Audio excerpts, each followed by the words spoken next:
آپ کو خوش آمدید کہتے ہیں. ناظرین, پاکستان پچھلے کچھ عرصے سے آڈیوز اور ویڈیو لیکس کی زد میں ہے. پی ڈی ایم حکومت نے پہلے آڈیو لیکس کی بنیاد پر معزز عدلیہ خصوصاً چیف جسٹس آف پاکستان پر کبھی جانبداری تو کبھی عمران داری کے الزامات لگائے. پوری ایک عدلیہ مخالف مہم لانچ کی گئی. پھر حکومت نے خود ہی ایک جوڈیشل کمیشن بنا دیا تاکہ آڈیو لیک سے جڑے جو کردار ہیں ان کو سامنے لایا جا سکے. جسٹس قاضی فائز عیسیٰ کی سربراہی میں قائم جوڈیشل کمیشن کی تشکیل پر پہلے روز سے سوال اٹھ رہے تھے کہ کیا حکومت کی شفاف تحقیقات کے حوالے سے نیت ٹھیک ہے, کہیں عدلیہ کو مزید دباؤ میں لانے کی یا عدلیہ میں تقسیم پیدا کرنے کا کوئی حربہ تو نہیں ہے. یہ کیس جب سپریم کورٹ پہنچا, سپریم کورٹ نے چیف جسٹس نے اس پر از خود نوٹس لیا کمیشن کی تشکیل پر, تو گزشتہ روز چیف جسٹس کی سربراہی میں قائم 5 رکنی بینچ نے جوڈیشل کمیشن کی تشکیل کا جو نوٹیفیکیشن تھا اس کو معطل کر دیا, جس کے بعد اب کئی سوالات اٹھ رہے ہیں کہ کیا سپریم کورٹ کے حکم امتناع کے بعد جوڈیشل کمیشن اپنا کام جاری رکھ پائے گا یا نہیں. آج جب اس 3 رکنی کمیشن کا اجلاس ہوا تو اٹارنی جنرل منصور عثمان نے کمیشن کے سامنے گزشتہ روز کا جو عدالتی حکم نامہ تھا یہ پڑھ کر سنایا, تو جسٹس قاضی فائز عیسیٰ نے سوالات اٹھائے اور ریمارکس دیے کہ تھوڑا بہت آئین تو میں بھی جانتا ہوں, انکوائری کمیشن کو سماعت سے پہلے نوٹس نہیں دیا گیا تو کام سے کیسے روک دیا گیا. سپریم کورٹ رولز کے مطابق فری کین کو سن کر اس کے بعد کوئی حکم نامہ جاری کیا جاتا ہے. جسٹس قاضی فائز عیسیٰ نے سوال اٹھایا کہ پتہ چلنا چاہیے کہ آڈیو کون جاری کر رہا ہے, یہ اصلی ہیں بھی یا نہیں. جج کو پیسے دینے کی بات ہو رہی ہے مگر تحقیقات پر سٹے آ جاتا ہے. ججز کے بارے میں آڈیوز آئیں, تحقیقات تو ہونی چاہیے. انہوں نے ریمارکس دیے کہ پرائیویسی کی آڑ میں کیا کسی الزام کی تحقیقات بھی نہ کی جائیں, یہ نہیں ہونی چاہیے. مجھے کوئی مرضی کے فیصلے کے لیے رقم آفر کرے تو کیا یہ گفتگو بھی پرائیویسی میں آئے گی؟ کیا راستے میں اگر کوئی حادثہ ہو جائے تو اس کی ویڈیو جاری کرنا کیا یہ پرائیویسی کے خلاف ہوگا؟ جسٹس قاضی فائز عیسیٰ نے اس موقع پر طلبی کے باوجود قانون دانوں کے پیش نہ ہونے پر برہمی کا اظہار کیا اور یہ ریمارکس دیے کہ عابد زبیری اور شعیب شاہین نے آج آنے کی زحمت بھی نہیں کی. کیا انہیں کیا نہیں آ کر بتانا چاہیے تھا کہ کل آرڈر کیا ہوا ہے؟ رولز کے مطابق وکیل اپنے مقدمے سے متعلق میڈیا پر بات نہیں کر سکتا. شعیب شاہین میڈیا پر بات کرتے ہیں, کیسے میڈیا پر بات کرتے ہیں وہ؟ جوڈیشل کمیشن نے سپریم کورٹ کے حکم نامے کی روشنی میں مزید کارروائی روک دی. آج شعیب شاہین صاحب ہمارے ساتھ پروگرام میں موجود ہیں, ان سے بات کرتے ہیں جو جوڈیشل کمیشن سے جڑے سوالات اور کل کا جو سپریم کورٹ کا حکم اور آج جسٹس قاضی فائز عیسیٰ کے اس حوالے سے جو ریمارکس ہیں. میں بات کروں گی, جوائن کر رہے ہیں شعیب شاہین صاحب. السلام علیکم, بہت بہت شکریہ شعیب شاہین صاحب آپ کا. شعیب صاحب سب سے پہلے تو یہ بتائے گا کہ کیا اب آج آپ کو بلایا گیا تھا, طلب کیا گیا تھا, کیونکہ آج اعتراض اٹھایا کہ آپ نے تو زحمت ہی نہیں کی کہ آپ جو ہیں وہ آج پیش ہو جائیں. ویسے تو میڈیا پر آپ بڑی باتیں کرتے پھرتے ہیں, آج پیش ہو جاتے آپ. پہلی بات تو یہ ہے کہ جوڈیشل کمیشن میں مجھے تو نہیں بلایا گیا تھا. دوسری بات یہ ہے کہ جوڈیشل کمیشن کی جو کانسٹیٹیوشن ہے وہ اٹ سیلف وہ نوٹیفیکیشن سسپینڈ ہو گیا. تیسری بات یہ ہے کہ کل میں پیش ہوا ہوں اپنے کلائنٹ کی طرف سے, جو میرے کلائنٹ ہیں عابد زبیری صاحب, president supreme court bar association.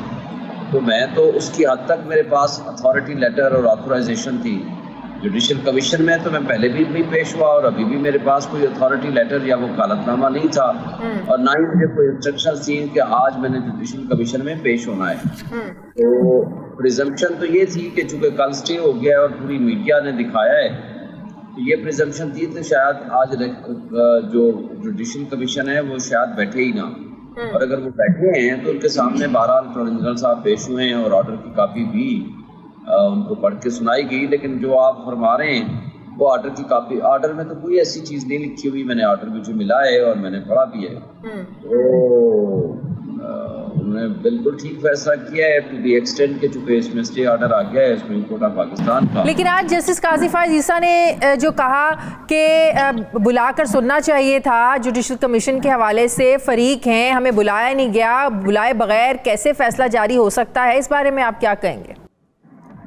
دیکھیں یہ ان کی وربل آبزرویشن ہے. یہ کورٹ کے پاس دونوں اختیار ہوتے ہیں کہ ایک تو یہ ہے کہ وہ نوٹس جو اٹارنی جنرل صاحب کو کر دیا ہے انہوں نے, اور باقی بھی کنسرن لوگوں کو نوٹسز کر دیے ہیں, اور نوٹس کے ساتھ ساتھ وہ نوٹیفیکیشن اور آرڈر سسپینڈ کرنے کا اختیار تو ہے کورٹ کو. That is the discretion of the competent court of law. خواہ وہ ایون سول کورٹ ہو, خواہ وہ سپریم کورٹ ہو, خواہ وہ ہائی کورٹ ہو, وہ چاہیں تو پہلی پیشی پہ بھی اسٹے کر سکتے ہیں اور چاہیں تو وہ نوٹس کرنے کے بعد آرڈر سسپینڈ کریں گے.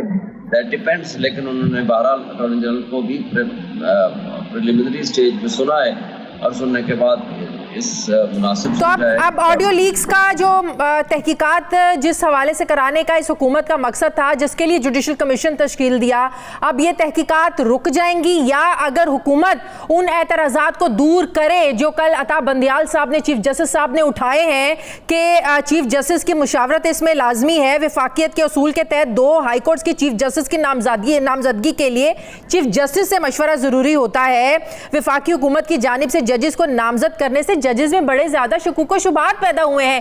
جو یہ کنسرنز ہیں سپریم کورٹ کے, چیف جسٹس آف پاکستان کے, اگر یہ حکومت دور کر دیتی ہے تو پھر تو اس پہ کوئی مذائقہ نہیں ہے, پھر تو جوڈیشل کمیشن بن جائے اور پھر اس کی ساری انویسٹیگیشن بھی ہو سکتی ہے آڈیو لیکس کی.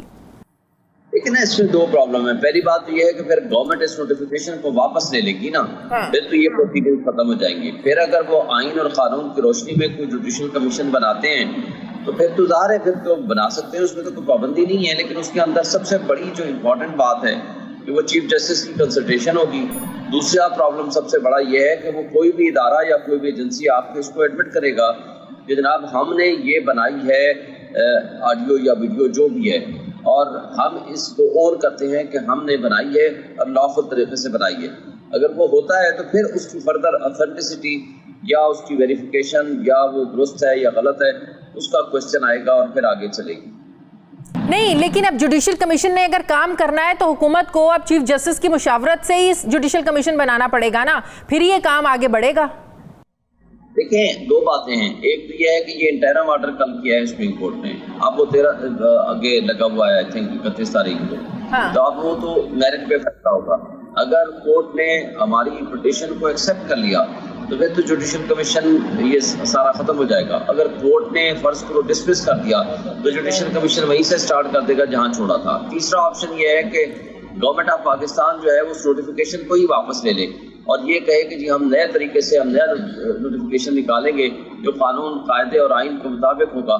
تو وہ نیا طریقہ بھی, اس نئے طریقے میں بھی تو ضروری ہوگا کہ جو کنسرنز ہیں کل کے سپریم کورٹ کے فیصلے کے حوالے سے, اس کو دور کرنا ضروری ہوگا پھر اگر آپ نے نیا نوٹیفیکیشن نکالنا بھی ہے تو. بالکل ایسے ہی ہوگا, ایسے ہی ہوگا. ٹھیک ہے, لیکن اگر حکومت یہ دوبارہ سے کام نہیں کرتی ہے اس کنسرن کے باوجود, تو یہ ساری تحقیقات پھر اس کا مطلب نہیں ہوں گی آڈیو لیکس کا معاملہ, کیونکہ پچھلے 1 سال سے ہم دیکھ رہے ہیں کہ آڈیو لیکس کو لے کر, ویڈیو لیکس کو لے کر ملک میں ایک بحران سا مچا ہوا ہے. سیاسی وفاداریاں تبدیل ہو رہی ہیں, پھر ججز کو بہت زیادہ کنٹروورشل بنایا جا رہا ہے, ججز کی فیملیز کے نام آ رہے ہیں. آپ سمجھتے ہیں کہ ونس فار آل یہ اس مسئلے کو سیٹلڈ ہونا چاہیے؟ دیکھیں بالکل سیٹل ہونا چاہیے. ہم تو سمجھتے ہیں کہ کانسٹیٹیوشنل کورٹ لارجر بینچ بنا ہوا ہے, اس پہ بیٹھے ہیں اور غور و خوض کریں. دیکھیں آلریڈی اس میں 3-4 فیصلے موجود ہیں. بے نظیر بھٹو کا کیس لارجر بینچ کا کیس ہے وہ موجود ہے. اس میں قاضی فائزہ صاحب کا اپنا کیس اسی بارے میں موجود ہے جس میں جسٹس منصور علی شاہ صاحب نے بڑا ڈیٹیل ڈسکشن اور آبزرویشن دی ہے. اسی کے اندر جسٹس محسن کیانی کا کیس موجود ہے. اسی کے اندر ارشد ملک والا کیس موجود ہے. اس میں کچھ سرٹن پرنسپلز طے ہوئے ہیں. کیا اچھا پھر اس میں کیا ان پرنسپلز کے مطابق یہ آڈیو لیک کی ہو سکتی ہے تحقیقات یا نہیں ہو سکتی, اور اگر نہیں ہو سکتی تو کس نے بنایا ہے, اور جس نے بنایا ہے کیا اس کے بارے میں کوئی تحقیقات ہوئی ہیں, اور اگر نہیں ہوئی تو ان کی تحقیقات ہونی چاہیے. اور سب سے بڑھ کر یہ کہ اگر کسی نے یہ بنایا ہے اور غلط طریقے سے یہ بنائی ہے, آتھورائز نہیں تھے, تو پھر اس کے خلاف تو قانون کے مطابق فوجداری مقدمہ ہوگا, کرمنل کیس ہوگا جس کی سزا کم سے کم 3 سال ہے, جو کہ فیئر ٹرائل ایکٹ 2013 کے مطابق اس کی سزا ہے, اور پیکا ایکٹ 2016 کے مطابق بھی اس کی سزا ہے. تو اب یہ ساری چیزیں بہتر ہے. ایک دیکھیں نا, اس کے 2 پہلو ہیں آڈیو لیکس کے. ایک پرائیویسی کہا جاتا ہے,